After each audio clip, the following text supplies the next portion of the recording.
നമുക്ക് നമുക്ക് ജീവിച്ചല്ലേ പറ്റുള്ളൂ. നമുക്ക് നമ്മുടെ കുഞ്ഞിനെ വളർത്തിയല്ലേ പറ്റുള്ളൂ. ഇവർക്ക് അതൊന്നും ചെയ്യണ്ടായിരിക്കും. വായില് വെള്ളിക്കരണ്ടിയായിട്ട് ജനിച്ച ആൾക്കാരായിരിക്കും. ജോലിക്ക് പോകണ്ടായിരിക്കും അവർക്ക്. അവരുടെ അപ്പനും അമ്മയും ഉണ്ടാക്കിയിട്ടിട്ടുണ്ടാവും. മറ്റുള്ളവരെ കുറ്റം പറയായിരുന്നു വെറുതെ. അവർക്ക് സുഖമായിട്ട് എവിടെയെങ്കിലും ഇരുന്ന് തെറി വിളിക്കാമല്ലോ. ഉം, അവർക്ക് കുഴപ്പമില്ല. ചിലപ്പോൾ അപ്പനും അമ്മയും ഇല്ലാത്ത ആൾക്കാരായിരിക്കും. ഉം, അപ്പോഴല്ലേ ഇങ്ങനെയൊക്കെ പറയാൻ പറ്റുള്ളൂ.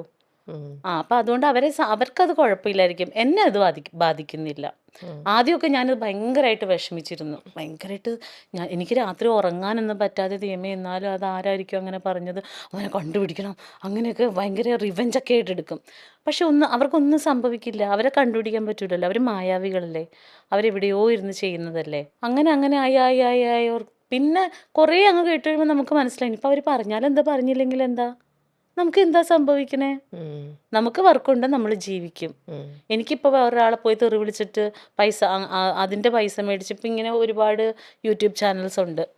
നമ്മൾ ഏതെങ്കിലും നമ്മുടെ സ്ലോ മോഷൻ ഇടുന്നു, നമ്മുടെ വർക്കിൻ്റെ ഇടയിലുള്ള ഇങ്ങനെ ചാരി നിൽക്കുന്നതിനകത്ത് നിന്ന് നൈറ്റ് വെട്ടിക്കളയുക, അങ്ങനെയൊക്കെ ചെയ്ത് കുടുംബം പോറ്റുന്ന യൂട്യൂബേഴ്സും ഉണ്ട്. ഉം, അങ്ങനെയുള്ള ചാനൽസ് ഉണ്ട്. എനിക്ക് എന്തായാലും അത് ചെയ്യാൻ പറ്റില്ലല്ലോ. ഉം.